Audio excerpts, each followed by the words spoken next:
오늘은 고집에 대한 말씀을 나누려고 합니다. 우리나라에는 고집이 센 성씨 이야기가 있죠. 우리나라 대표적인 고집 센 성씨 누군 줄 아십니까? 안씨, 강씨, 최씨. 안씨, 강씨, 최씨.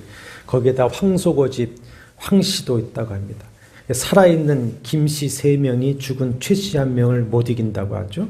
그런데 최씨 3씨 모여도 강씨 1명을 못 당한다는데 그런 강씨 3씨 모여도 안씨 앉은 자리를 못 넘어본다 그럽니다.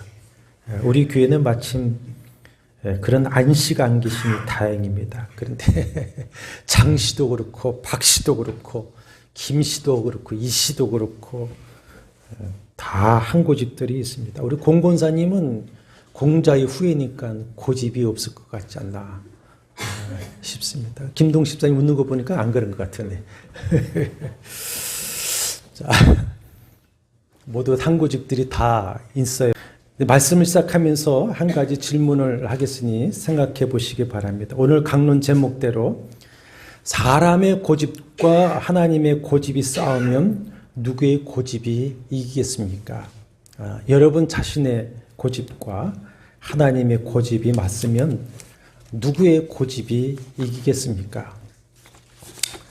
고집에 대한 국어 사전의 정의를 보니까 자기 의견을 바꾸거나 고치지 않고 굳게 지켜서 우깁니다.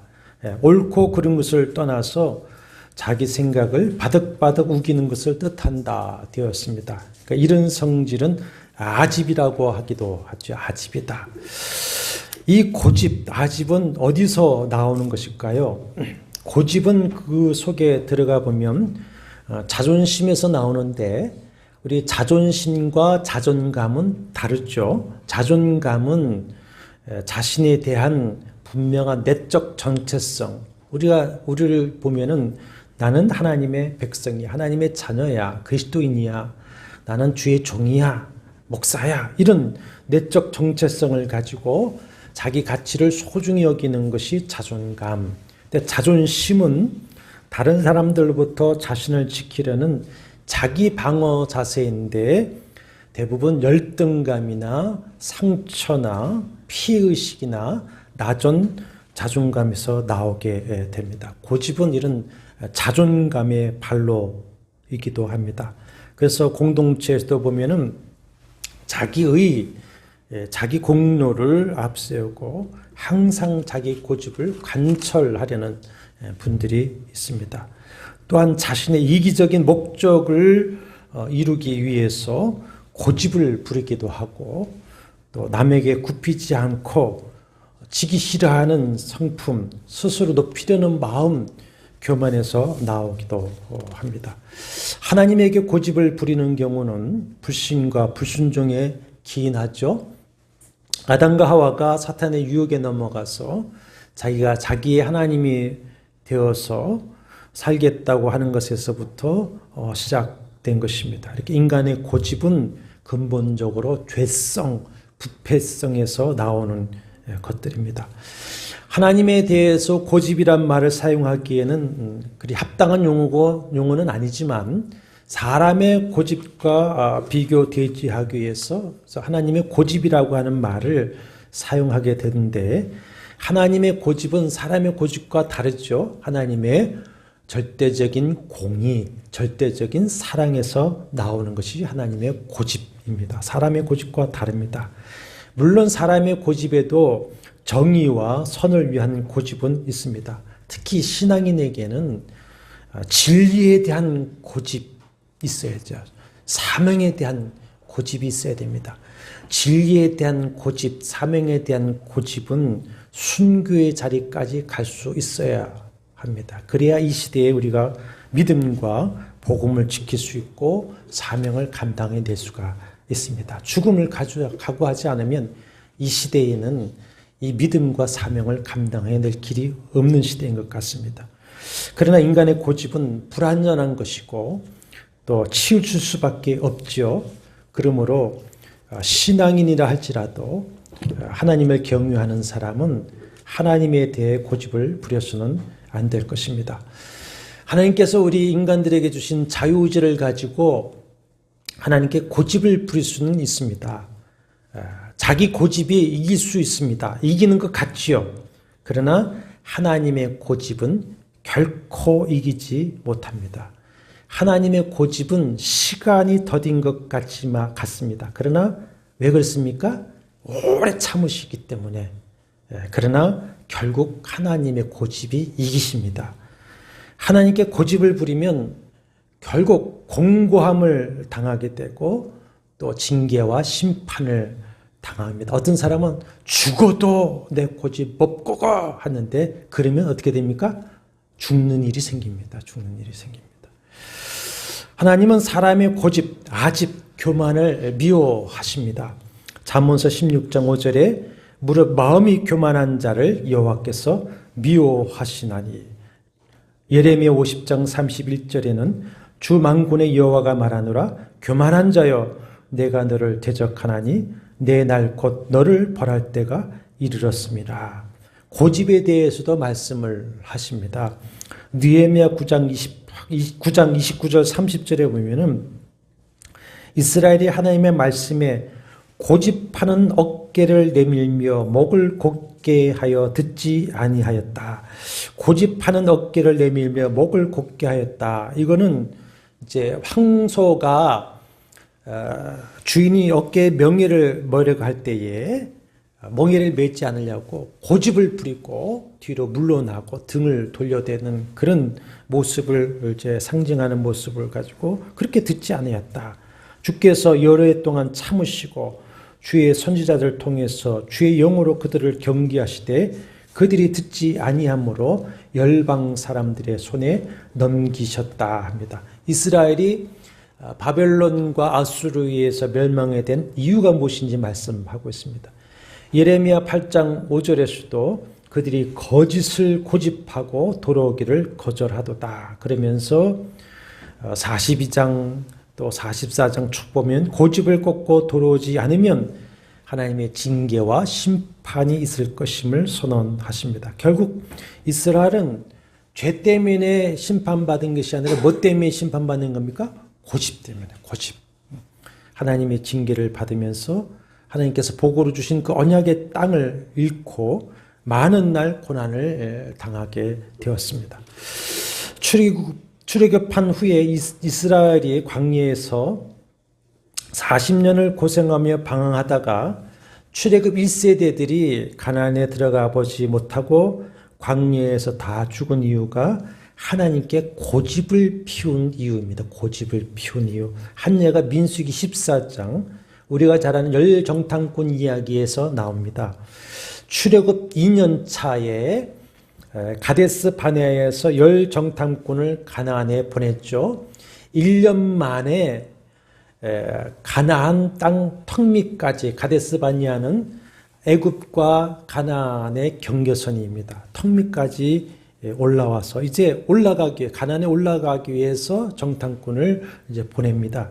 근데 우리가 잘 아는 대로 10명은 백성들에게 부정적인 보고를 하니까 그들의 부정적인 보고에 마음이 사로잡혀서 백성들이 이 광야에서 차라리 죽었으면 좋겠다. 죽어도 가나안에 올라가지 않겠노라. 반역하며 애굽으로 돌아가려고 합니다.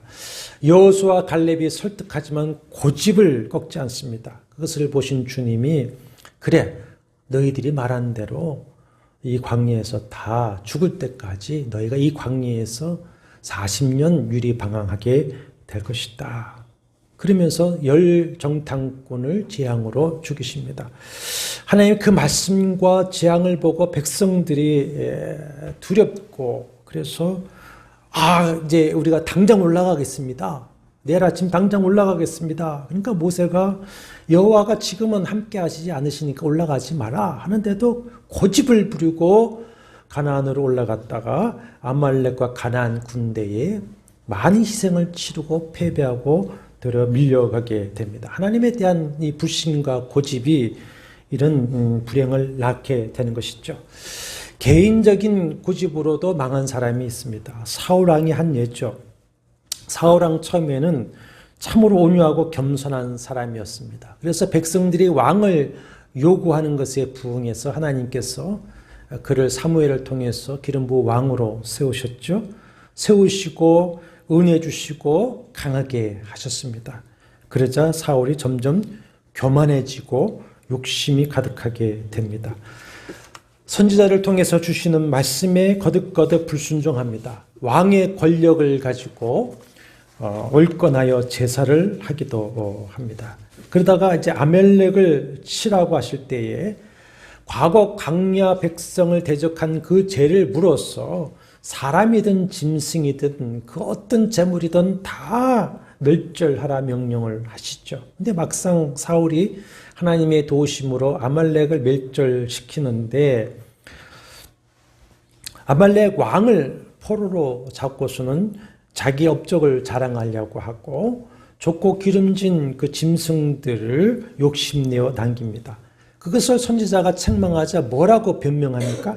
백성들이 하나님께 예물을 드리자고 해서 이렇게 남겼습니다. 둘러칩니다. 그런 사울에게 하시는 말씀 우리가 잘 아는 사무엘상 15장 22절이 있죠. 한번 찾으시면서 들어보십시오. 사무엘상 15장 22절 사무엘이 때 여호와께서 번제와 다른 제사를 그의 목소리를 청종하는 것을 좋아하신 것 같이 좋아하시겠나이까. 순종이 제사보다 낫고 듣는 것이 순양이 기름보다 나으니라 하시고 23절입니다. 이는 거역하는 것은 점치는 죄와 같고 완고한 것은 사신 우상에게 절하는 죄와 같음이라. 왕이 여호와의 말씀을 버렸으므로 여호와께서도 왕을 버려 왕이 되지 못하게 하셨나이다. 거기 23절에 완고한 것은 사신 우상에게 절하는 죄와 같다라고 하는 그 완고한 것, 원어의 하페레츠라고 하는 말은 고집이 센 겁니다. 고집이 센 것. 그래서 세 번역은 고집 부리는 것은 사신 우상에게 절하는 자와 같다. 왜 그러냐? 왜 사울이 주님 말씀을 거역하고 고집을 부렸습니까? 뭐 때문이죠? 욕심 때문에 고집을 부리는 것이죠. 근데 그 욕심이라고 하는 것은 누구의 자리를 대신할 수 있습니까? 하나님의 자리에 대신할 수가 있습니다. 그래서 완고함, 고집을 부리는 것은 우상숭배자와 같다. 그래서 골로새서 3장 5절에도 탐심은 우상숭배니라 그렇게 말씀을, 그래서 하나님께 버림을 받고 말죠. 반대로 사울의 뒤를 이어서 하나님께 합당한 사람으로 여김을 받고 모든 역경을 은혜로 극복하면서 왕이 되고 하나님께 복을 받으며 메시아의 예포가 된 그 다윗은 중간에 이런저런 문제도 있지만 그러나 끝까지 어떻습니까? 겸손하고 온유한 사람이 되었습니다. 그래서 시편 37편 11절에서 다윗이 뭐라고 찬송하냐면 온유한 자들은 땅을 차지하며 풍성한 화평으로 즐거워하리로다. 예수께서도 800에서 온유한 자는 복이 있나니 그들은 땅을 기업으로 받을 것이며, 그랬으면서 나는 마음이 온유하고 겸손하니 나의 멍에를 메고 내게 배우라 이렇게 말씀을 하셨습니다. 사람을 향하여서는 온유하시고 하나님을 향해서 겸손하신 예수는 아버지께 죽기까지 복종하시며 십자가를 지시고 사람을 사랑하셨습니다. 그러나 그의 온유와 겸손으로 그 무엇을 얻으셨습니까? 영혼들, 하나님의 나라를 얻으셨습니다. 고집세고 교만한 자는 하나님이 주신 복을 잃게 되어져 있습니다. 하나님의 기업에서 쫓겨나게 되어져 있습니다. 사람과 하나님을 향하여서 고집을 버리고 온유하고 겸손할 때에 하나님께 쓰임을 받고 하나님 나라의 풍성함을 얻게 되는 것입니다. 하나님을 향한 근본적인 고집은 믿지 않겠다고 하는 고집이 있죠. 로마서 1장 2장이 그 말씀을 하시고 있습니다. 하나님께서는 하나님을 알만한 것을 사람의 이 양심, 마음에 두셨습니다. 우리 사람의 양심은 다 하나님을 알 수가 있게 하셨습니다. 또 만물에 하나님의 영원하신 능력과 신성이 보여 알도록 하셨습니다. 그래서 자연 만물의 이치를 탐구하고 우주 과학을 탐구하는 과학자들이 많이 예수 앞으로 돌아오게 되어져 있습니다. 만물의 운행, 역사의 사건들을 통해서 살아계신 하나님을 알게 하십니다. 특별히 이스라엘 민족 선지자들을 통해서 하나님은 자기를 계시하시고 모든 민족을 부르셨습니다. 그러나 사람들은 하나님을 알되 하나님을 영화롭게 아니하고 오히려 고집을 피우며 마음을 허망한 데 두어서 자기 신들의 마음의 정욕을 따라 살려고 하나님을 마음에 모시기 싫어하고 여러 우상을 그 자리에 둡니다. 하나님이 죄악을 그렇게 싫어하시고 죄악을 행하는 자들을 심판하신다는 것을 알면서도 악한 고집으로 그 죄를 행하게 된다 말씀하고 있습니다. 하나님께서는 지금도 예수 그리스도의 교회를 통해서 복음으로 부르십니다. 이것을 신학에서는 복음의 부르심, 외적 부르심이라고 하는데 그 부르심에 고집을 세우고 순종하지 않습니다. 이것은 이스라엘 민족도 마찬가지였죠. 하나님께서 여러 선지자들을 보내사 그들을 통해 그렇게 부르시지만 예수께서 말씀하신 대로 그들은 선지자들을 박해하고 내어 쫓고 죽이면서까지 불순종합니다. 그래서 하나님께서 아들을 보내셨지만 그 아들도 죽이고 말지 않습니까? 그런 것에 대해서 이사야 1장 2절과 4절에서 주님이 이렇게 말씀을 하십니다. 그들이 나를 거역하였도다. 소는 그 임자를 알고 나귀는 그 주인의 구유를 알건만은 이스라엘은 알지 못하고 나의 백성은 깨닫지 못하도다. 슬프도다. 슬프도다. 결국 로마서 2장 4절과 5절에 혹 내가 하나님의 인자하심이 너를 인도하여 회개하게 하심을 알지 못하여 그의 인자하심과 용납하심과 길이 참으심이 풍성함을 멸시하느냐. 다만 내 고집과 회개하지 아니한 마음을 따라 진노의 날 곧 하나님의 의로우신 심판이 나타나는 그날에 이 말 진노를 내게 쌓는도다. 죄악된 고집으로 회개하고 도로지 아님으로써 하나님의 심판을 쌓고 있다 말씀하고 있습니다. 이런 인간의 죄악된 고집이 어느 정도인가? 계시록 8장 9장에 보면은 7 나팔 재앙이 쭉 기록되어 있죠.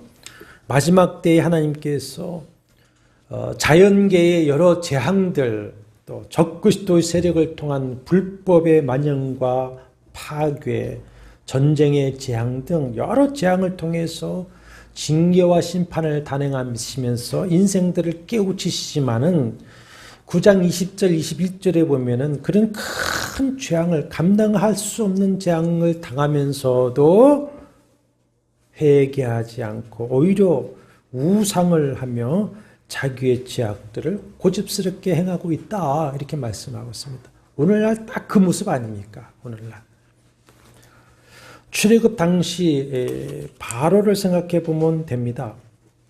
여호와 하나님께서 모세를 통해서 내 백성 이스라엘이 나를 섬기도록 광야로 내보내달라 하시지만 바로의 마음이 완악하여 듣지 않습니다.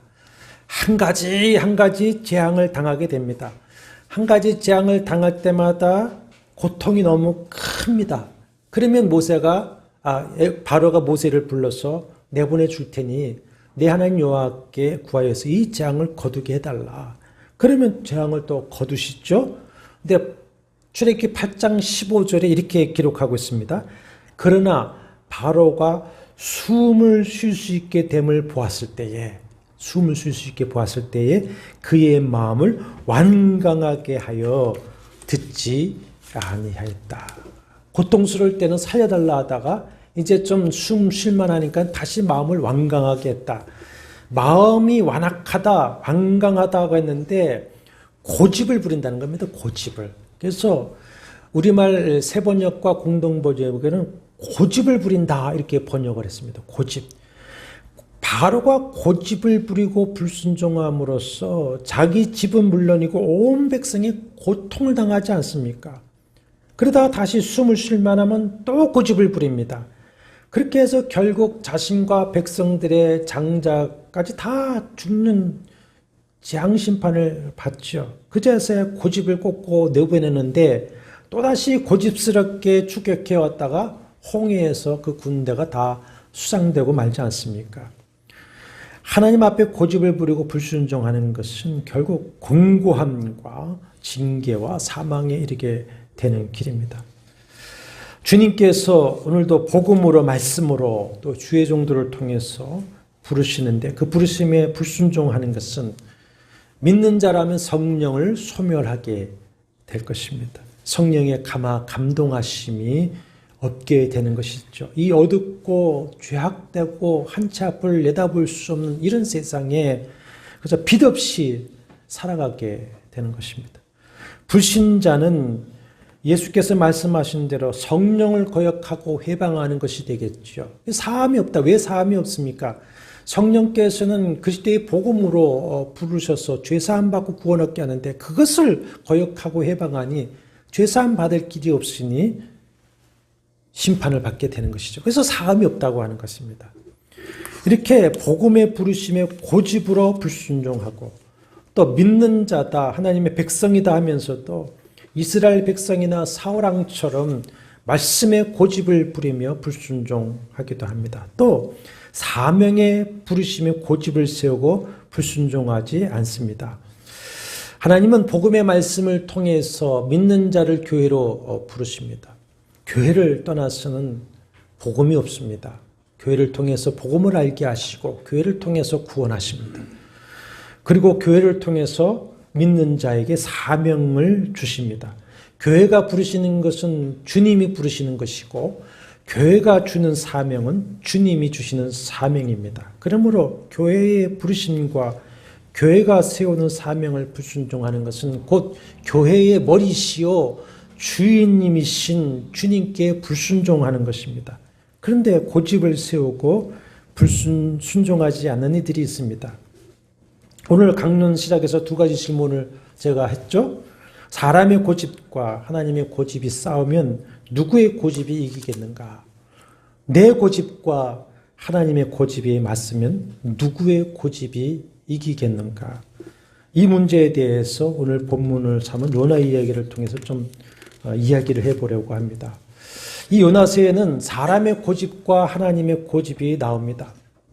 요나의 고집과 하나님의 고집이 대치하죠. 시작은 요나의 고집이 이기는 것 같지만 하나님의 고집이 끝내 이기고 맙니다.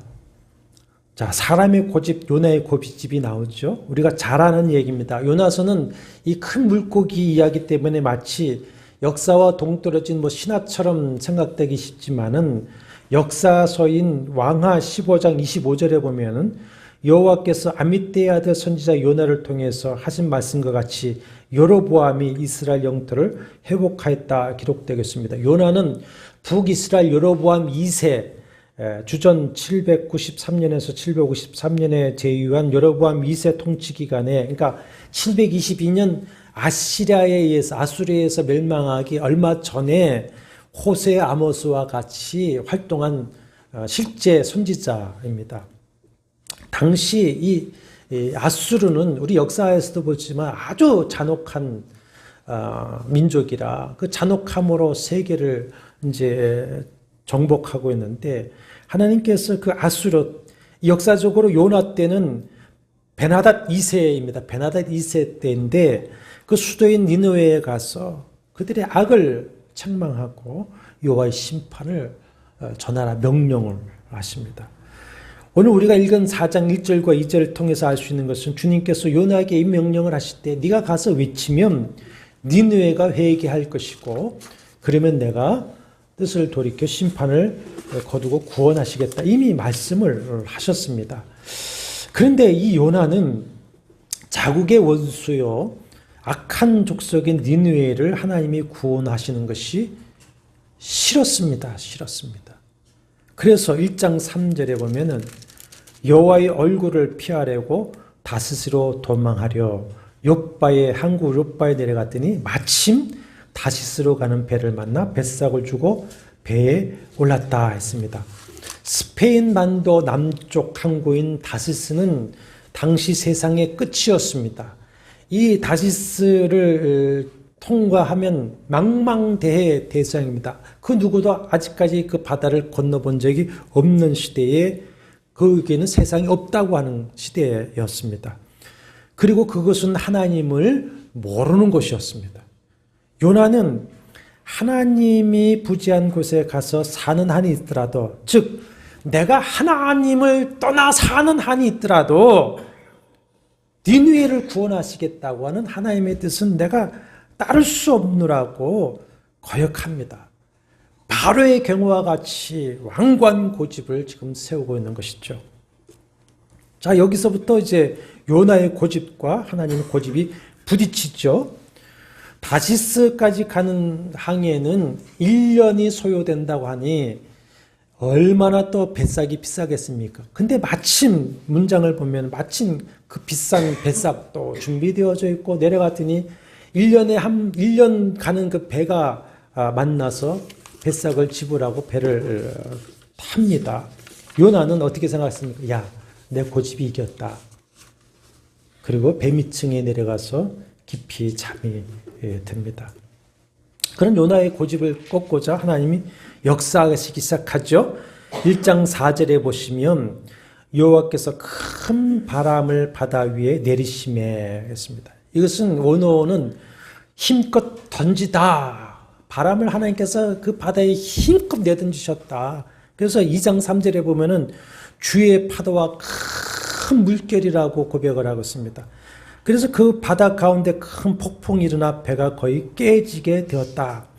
사공들이 들어와서 각자 자기의 신들을 부르며 배를 가볍게 하려고 짐을 내어 버립니다. 자, 1년 동안 다시스까지 주중에 여러 곳을 나라를 거치면서 무역을 하는 상선인이 얼마나 많은 짐들이 있겠습니까? 그 짐을 다 버리는 겁니다. 선장이 자는 요나를 발견하여 깨우고 제비를 뽑으니 요나가 뽑힙니다. 요나에게 자초지종을 묻죠. 요나가 하는 말이 내가 여호와의 명령을 불순종해서 피해가는 일 때문에 여호와께서 이렇게 하신 것이다 하면서 나 때문인 줄 내가 아니까 나를 바다에 던지라. 선원들 차마 그리하지 못하다가 도무지 흉흉한 바다를 이길 수 없게 되자 요나를 바다에 던지게 되고 바다가 곧 그칩니다. 요나의 고집스러운 불순종 때문에 자신과 그 배에 있는 많은 사람이 얼마나 큰 고통과 피해를 당합니까? 한 사람의 고집은 그 사람 자체만으로 끝나지 않습니다. 가족, 주변인, 공동체에 큰 상처를 안겨줍니다. 자, 여기서 우리가 요나의 고집이 어떤 고집인지 알 수 있죠. 내가 차라리 하나님을 떠날지언정, 차라리 내가 바다에 빠져 죽을지언정 니느웨를 구원하시겠다는 하나님의 뜻에 동의할 수 없다 고집을 부립니다. 어떤 분 떠날 때에 목사님이 그렇게 계속 한마음교회 나오라고 하면 내가 한마음교회도 다른 교회도 안 나가겠습니다. 그렇게 하는 분들도 있습니다. 얼마나 제가 고통스러웠는지 모릅니다. 하나님의 마음은 또 어떠시겠습니까? 하지만 하나님은 어떻게 하시죠? 당신의 뜻을 이루시기 위한 하나님의 고집이 나타나죠. 다시스로 도망하려는 요나를 막으시려고 바다에 큰 바람을 던져 폭풍을 일게 하십니다. 내가 차라리 죽을지언정 하면서 바다에 빠지는 요나를 물고기를 예배하셨다가 요나를 삼키게 하시고 내가 차라리 죽을지언정 한 요나를 물고기 뱃속에서 사흘이 있었지만 죽지 않도록 붙드십니다. 요나는 그 고통의 장소를 2장 2절에 보면은 수월의 뱃속이다. 음부의 고통과 같이 표현을 합니다. 요나는 깊은 바다 물고기 뱃속에서 그 수월의 고통에서 자신의 고집을 꺾고 회개하죠. 그리고 순종하겠노라고 2장 9절에 보면 소원을 합니다. 소원을 내가 갖겠습니다. 그러자 주님께서 물고기에게 말씀하여 요나를 육지에 토하게 하십니다. 요나가 니느웨를 갔지만 또 고집을 내려놓지 않습니다. 사흘 길을 다녀야 되는 니느웨지만 하루만 외칩니다. 그리고는 이제 성 밖에 뚝 떨어져서 초막을 치고 지켜봅니다. 근데 그렇게 사악하고 완악하고 고집을 꺾을 수 없을 것 같은 그런 니느웨 백성들이 왕으로부터 모든 백성이 애굽의 바로와 백성들과 달리 고집하지 아니하고 금식하며 회개하고 악을 떠납니다. 그러자 하나님께서 뜻을 돌이키시고 진노를 거치사 재앙을 내리시지 않으시죠. 그래서 예수께서는 표적을 구하는 유대인들에게 무슨 표적밖에 보일 것이 없다? 요나의 표적밖에 보일 것이 없다 하시고는 심판때에 니느웨 사람들이 일어나 이 세대 사람들을 정죄하리니 이는 그들이 요나의 전도를 듣고 회개하였음이니라 했습니다. 그 모습을 보고 요나가 매우 싫어, 오늘 4장 1절이죠. 매우 싫어 성을 냅니다. 누구한테 성을 냅니까? 하나님께 성을 냈죠.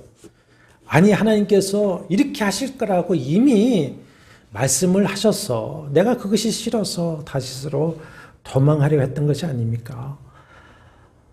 내가 이제 사는 것이 죽는 것보다 낫습니다. 내 생명을 좀 거둬가십시오.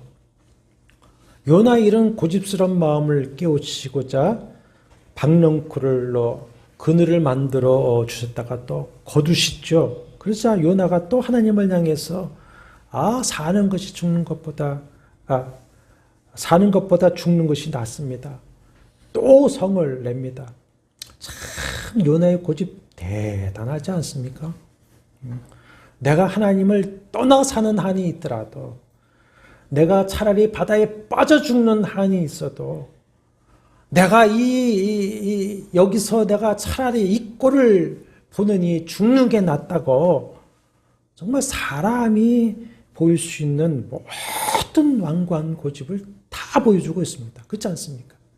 내가 하나님을 떠나 사는 한이 있어도, 내가 바다에 빠져 죽는 한이 있어도, 내가 이 꼴을 보내니 차라리 죽는 게 낫노라고 얼마나 고집이 부립니까?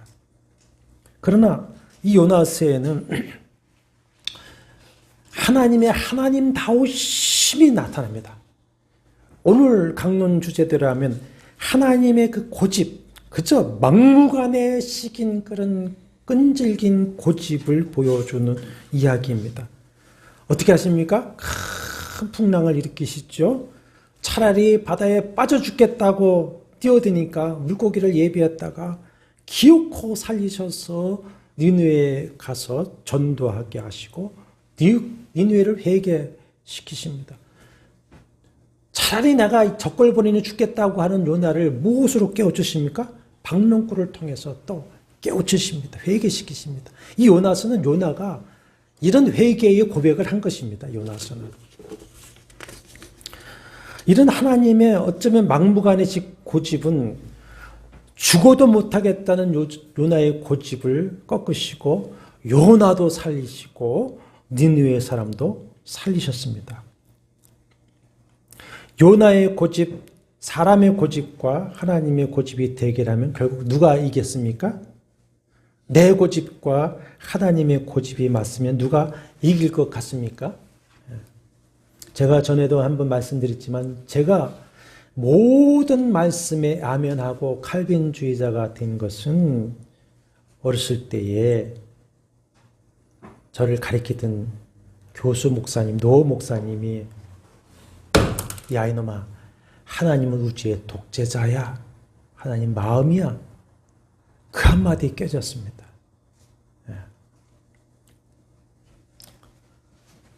이런 하나님의 어떻게 보면 막무가내식의 끈질긴 고집은 어디서 나오는 거죠? 사람하고 다릅니다. 하나님의 그 절대적인 사랑, 하나님의 절대적인 공의에서 나오는 것이에요. 자기 백성의 죄를 구원하시고자 하는 그 사랑에서 아버지 하나님의 그 고집이 나오는 것입니다. 그러므로 하나님의 고집은 구원받은 우리에게는 그보다 더할 나위 없는 큰 하나님의 은혜인 것을 여러분 믿으시길 바랍니다. 아멘이 되십니까? 그 하나님의 막무가내식의 고집 때문에 여러분과 제가 오늘 예수 믿고 구원받은 거예요. 사랑하여서 택한 그 자기 백성을 구원하시고자 하는 하나님의 그 사랑의 온고집이 무슨 일을 행하시는 겁니까? 돌아오라고 말씀하심에도 불구하고 죄악된 고집을 부리며 살아가고 있는 우리를 구원하시기 위해서 자기의 아들조차 독생자조차 십자가에 죽여버리십니다. 그 고집이 그래요. 그리고 택하신 사랑하는 자녀 백성의 구원을 하나님 고집으로 이루십니다. 고집. 당신의 영이신 성령을 우리 마음에 보내사 우리의 마음에 그 완악한 고집을 꺾으시고 믿고 순종하게 하십니다. 그것도 모자라서 이제 성령으로 우리의 마음에 아주 성전 삼아 거하시죠. 임마누엘 하시죠. 그리고는 모든 것이 합력하여 선을 이루도록 역사하십니다. 때로는 그 사랑의 고집으로 우리를 징계하시고 채찍질하시기도 합니다. 택하신 자들의 신앙을 주님의 말씀과 성령으로 고집스럽게 붙드시고 구원을 이루십니다. 그래서 빌립보서 1장 6절에 너희 안에 착한 일을 시작하신 이가 그리스도 예수의 날까지 이루실 줄을 우리는 확신하노라. 칼빈주의에서는 이것을 가리켜서 성도의 견인, 궁극적 구원 이렇게 정의를 합니다. 이것이 하나님 아버지의 사랑의 고집입니다. 그러므로 히브리서 3장 7절과 15절에 오늘 너희가 그의 음성을 듣거든 너희 마음을 완고하게 하지 말라. 히브리서 12장 25절 너희는 삼가 말씀하신 이를 거역하지 말라. 뭐 하지 말라는 거야? 고집 피우지 말라요. 고집 피우지 말라. 사랑하는 여러분, 하나님이 나를 사랑하신다면 나를 향한 그 하나님의 고집은 꺾지 못합니다. 내가 이기지 못합니다. 어떤 이는 쇠고집을 피우는데 하나님이 택하시고 사랑하신 자라면 하나님이 이미 내 코에 콧뚜레를 뚫어서 그 고삐를 잡고 계신 겁니다. 그래서 쇠고집을 피워야 뭐만 아픕니까? 내 코만 아픈 거예요. 코만 아픕니다. 도망 못 갑니다.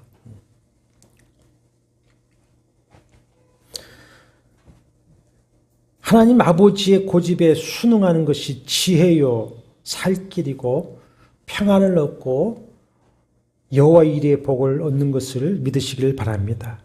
그러므로 고집 아집 부리지 말고 부르심에 순종하여서 예수 그리스도를 믿어 구원을 얻고 믿는 우리를 불러주시는 주님의 사명에 순종하시기를 바랍니다.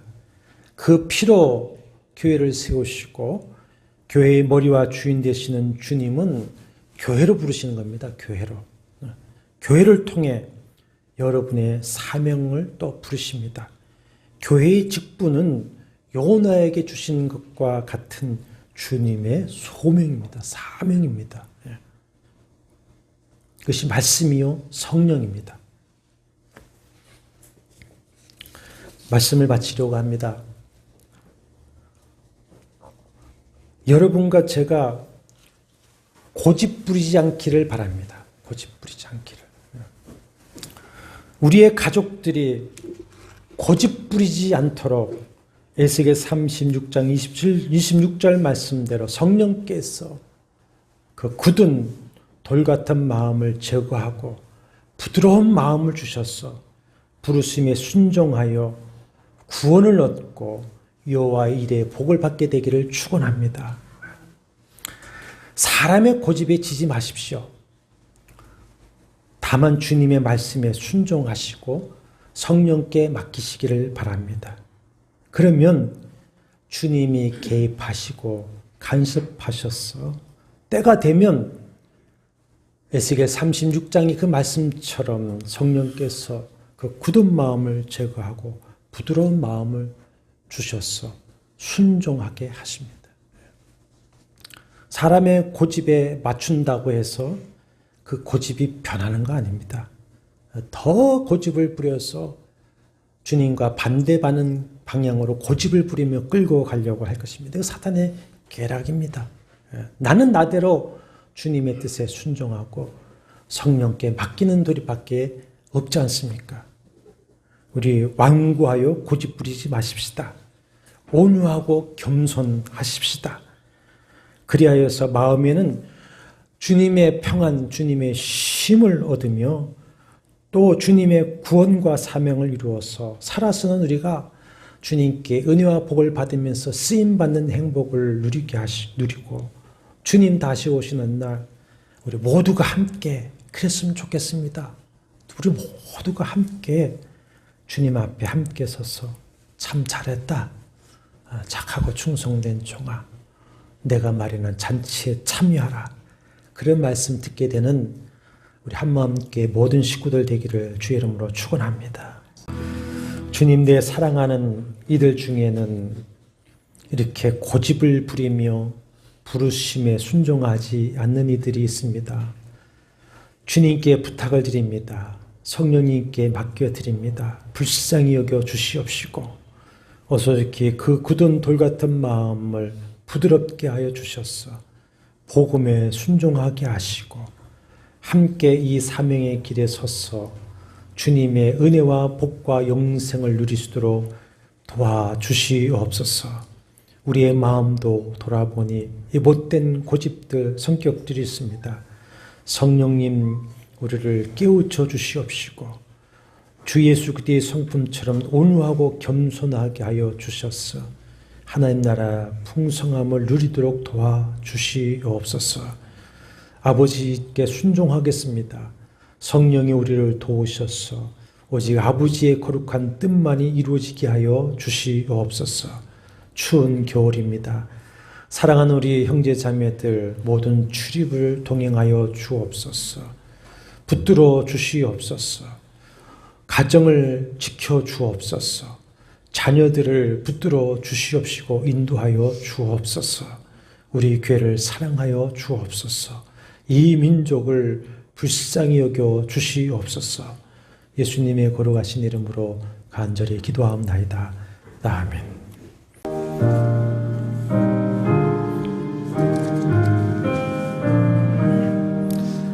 겸손히 주를 섬길 때 괴로운 일이 많으나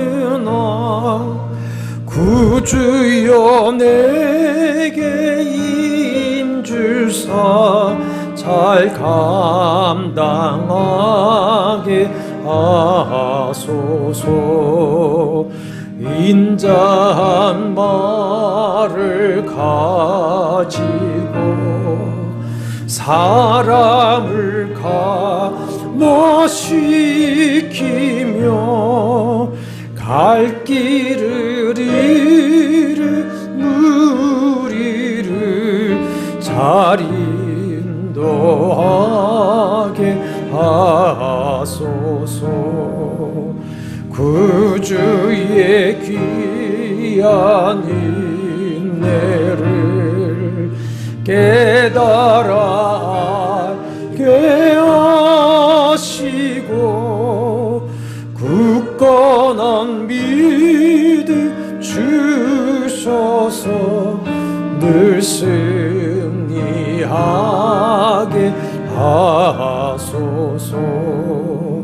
장래의 영광 비추사 소망이 되게 하시며 구주와 함께 살면서 참 평강 없게 하소서.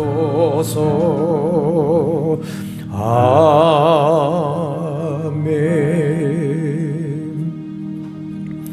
여호와는 내게 복을 주시고 너를 지키시기를 원하며 여호와는 그의 얼굴을 내게 비추사 은혜 베푸시기를 원하며 여호와는 그 얼굴을 내게로 향하여 드사 평강 주시기를 원하노라. 주 예수 그리스도의 은혜와 하나님의 사랑과 성령의 교통하심이 너희 무리와 함께 있을지어다. 아멘.